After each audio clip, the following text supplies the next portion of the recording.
Bienvenido a un nuevo video con Ángel Tube. En mi país hablamos dos idiomas, es español y guaraní. Hoy te voy a enseñar palabras en guaraní de la familia.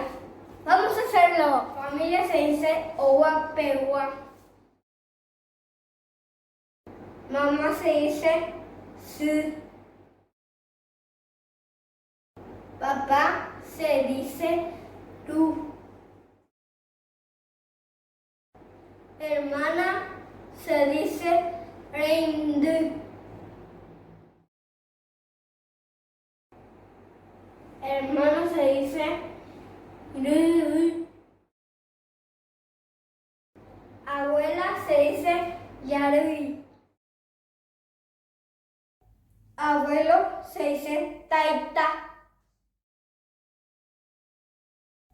Repasemos. Familia, oga, pewa. Mamá, su. Papá, ru. Hermana, reinde. Hermano, ru.